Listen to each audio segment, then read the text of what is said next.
Bon les amis, me voilà en Allemagne. Donc dans une ville qui s'appelle Hast. Et un nouveau véhicule pour le stock. Ok sign. Donc on se retrouve au niveau du garage.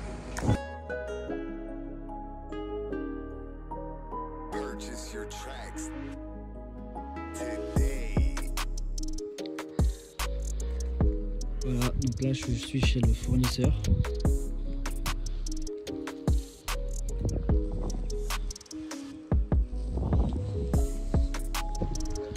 Il a que des BM, que des BM, que des BM. Une petite Audi par-ci par-là qui traîne, mais la plupart de son stock, c'est que du BM.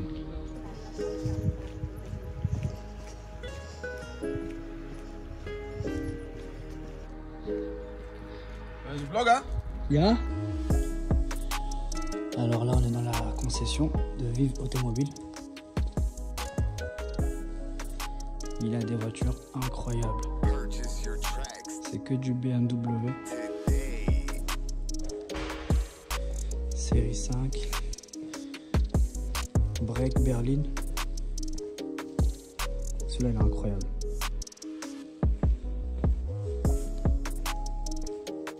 Le prix aussi, il est incroyable. 45K.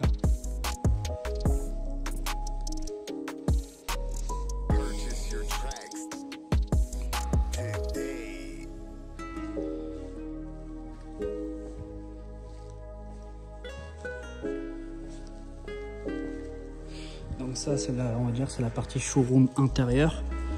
Et vous avez aussi la partie showroom extérieure qui est tout aussi grande. On a aussi du BMW partout.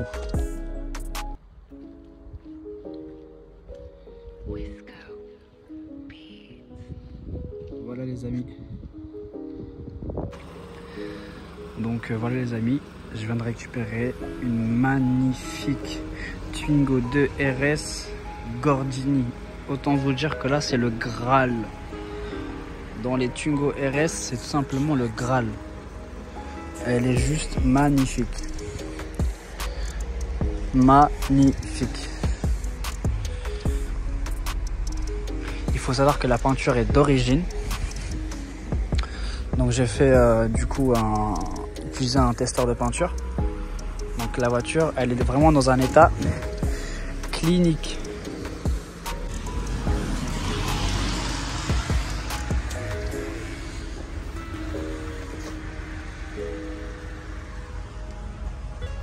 Et bien sûr, elle est numérotée. C'est la 520 sur la chaîne.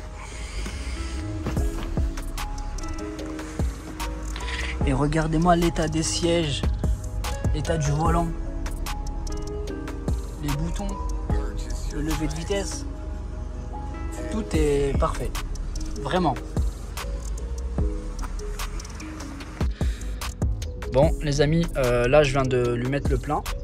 Donc voilà, un peu de bouchon devant, mais c'est pas très méchant. En tout cas voilà, j'ai l'impression en fait qu'elle vient de sortir de concession tellement elle est hyper propre. C'est juste incroyable.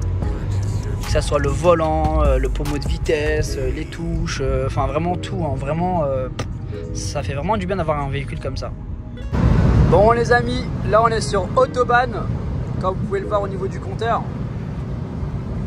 Comment vous dire, c'est la première fois que j'essaye une RS Gordini et vraiment la rumeur du châssis, c'est vraiment pas une rumeur pour rien parce que c'est incroyable.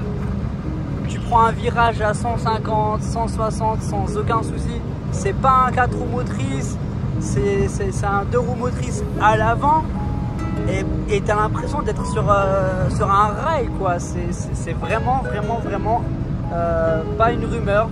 Donc je suis bluffé par le châssis Renault Sport et franchement bah c'est dommage qu'ils font plus ce genre de petites voitures comme ça sportives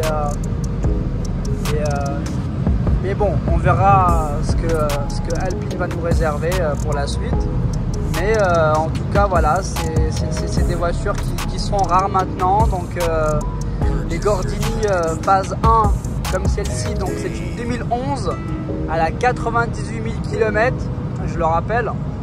Et elle a le carnet d'entretien Renault, elle a eu des entretiens Renault. Voilà, la dernière révision je crois elle a été faite en... Je regarderai sur l'étiquette. Donc voilà, donc là direction Düsseldorf où je vais passer la nuit. Parce que franchement là je suis, comment vous dire, fatigué vraiment par le trajet. Faut savoir que Hannover c'est pas à côté, c'est vraiment pas à côté, hein. C'est plus loin que Dortmund, vous montez vraiment vers le nord. Donc voilà, là tout de suite enchaîner Hannover-Paris c'est pas possible. Donc déjà Paris, Hannover c'est très difficile. Et là repartir dans le sens inverse, non c'est impossible. Dans la même journée comme ça c'est pas possible. Voilà, il faut pas non plus se tuer la santé. Donc là j'ai réservé un hôtel où je vais passer la nuit en plein centre-ville de Düsseldorf. Et puis voilà. Bon les amis, là c'est bon, je rentre à l'hôtel, mais juste pour vous montrer un truc. Donc là en fait ça c'est des petites trottinettes payantes. Et les Allemands sont tellement rigoureux que, regardez, ils trichent pas quoi. Franchement, personnellement, j'aurais grillé le feu rouge, j'aurais pris le passage piéton, et j'aurais continué tout droit. Mais eux, ils sont vraiment très bien éduqués. Et là, je prends mon petit café, et ensuite mettre un peu d'essence. Et c'est parti sur l'autobahn direction Paris. À tout à l'heure.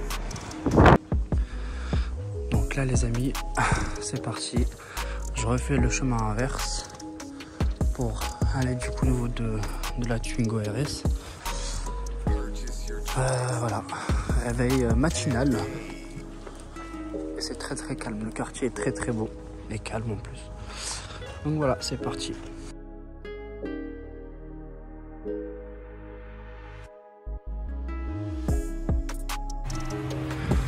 Bon les amis, donc là ça sera le dernier petit plein. Donc là je suis encore à Düsseldorf. Donc voilà, le petit pistolet vient de péter. Donc le plein est atteint. Écoutez, je vous retrouve sur Autobahn et puis c'est parti.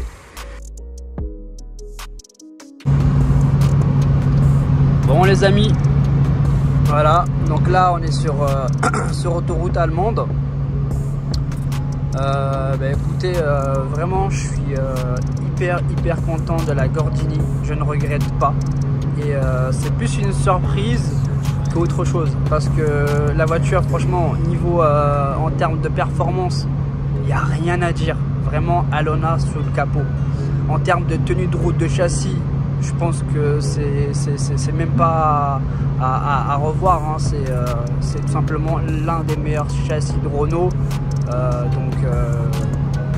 Je suis hyper satisfait du véhicule et j'espère vraiment que cette voiture là elle sera achetée par un vrai passionné Renault, parce qu'elle est tellement dans un état impeccable, vous voyez, qu'elle mérite que quelqu'un vraiment qui va prendre soin du véhicule.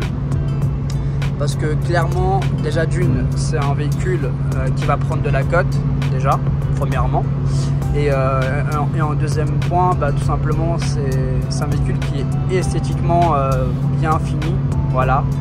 En termes d'options, elle a quasiment tout, hein, si je ne dis pas de bêtises. Je crois que sur ces phases-là, certaines sont dotées du toit ouvrant, mais elles sont encore plus rares.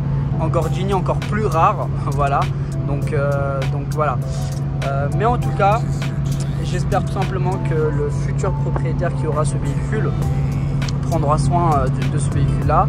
Et moi je tiens à dire que avant une vente, voilà, avant la vente de ce véhicule là, je lui ferai une dernière révision chez Renault, voilà, histoire de clôturer, comme on dit, boucler la boucle. Et puis voilà. Donc les amis, je vais rentrer tranquillement sur Paris, peut-être vous faire 2-3 plans extérieurs du véhicule si je m'arrête quelque part. Mais si toutefois je ne m'arrête pas, écoutez, n'oubliez pas de vous abonner et d'activer la petite cloche de notification. Ça fait toujours plaisir et je vois que le nombre d'abonnés commence à augmenter, c'est plutôt sympa. Donc j'essaye vraiment comme d'habitude, hein, d'être transparent, de vous dire le maximum d'informations quand j'achète un véhicule, de vous montrer dans quel état je récupère les véhicules et notamment tout ce qui est historique du véhicule. Parce que je me répète peut-être, mais bon, chaque personne qui arrive sur la chaîne prend l'information également que moi, avant de monter en Allemagne pour acheter un véhicule, il faut que je sois sûr. C'est-à-dire si le véhicule n'a pas de carnet d'entretien, si le véhicule n'a pas été acquis, ce genre de choses, je ne l'achète pas. Voilà. Tout simplement. Donc je suis très radical sur ça et je suis très carré. Parce que derrière, quand moi j'ai des clients en face de moi qui me demandent des informations et que moi je ne peux pas répondre, ça pour un vendeur c'est pas possible. Donc si vous ne pouvez pas répondre, tout simplement quand vous avez le véhicule entre vos mains, il faut faire les entretiens nécessaires pour que justement vous puissiez répondre à votre client, oui ça a été fait. Donc voilà, donc ce véhicule là a 98 000 km, donc il n'a pas fait la distribution, d'accord. Donc la distribution c'est un point d'interrogation parce que sur ces moteurs là c'est au bout de 120 000 km, donc je ne sais pas si je vais lui faire la distribution ou pas par exemple, très clairement. Donc si toutefois il est nécessaire, je la ferai. Après ça c'est un peu au bon vouloir du futur client. Si lui aussi veut la faire, c'est lui qui vaut aussi. Donc bon voilà, ça c'est des choses qui peuvent se faire, c'est qu'un détail. Mais en tout cas le véhicule a 98 000 km. C'est sûr que si elle aurait eu 120 000 et que j'ai pas cette historique là, il est clair que je l'aurais fait. La question ne se pose pas. Mais bon, vu que là on a un delta de 20 000 km plus ou moins, 21 000, 22 000, donc bon, c'est quelque chose qui peut être envisageable très prochainement, éventuellement, peut-être d'ici un an ou je ne sais quoi. Donc voilà. Mais mis à part cela, je pense vous avoir tout dit sur le véhicule. En termes d'options, comme je vous l'ai dit, elle a tout sauf le toit ouvrant. Donc voilà, encore une fois je suis assez maniaque, je le rappelle, et en fait vraiment ça me tenait à cœur, le fait d'avoir un volant propre comme ça avec la peinture qui a toute sa patine, c'était important pour moi. Voilà, et surtout le levier de vitesse, la petite plaque numérotée, voilà. Franchement, tout est nickel.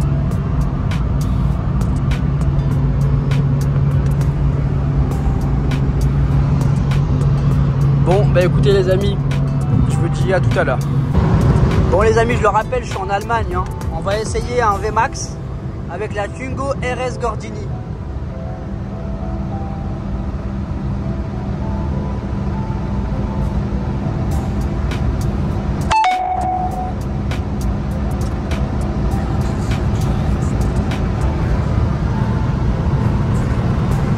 C'est incroyable, franchement.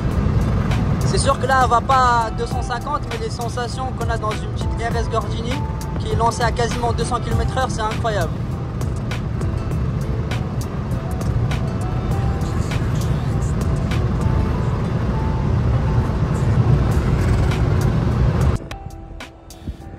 Donc voilà les amis, je suis bien arrivé. Des petites photos, des petites vidéos déjà pour préparer un petit peu le véhicule. Voilà. Il est vraiment dans un état, comme je vous dis, exceptionnel.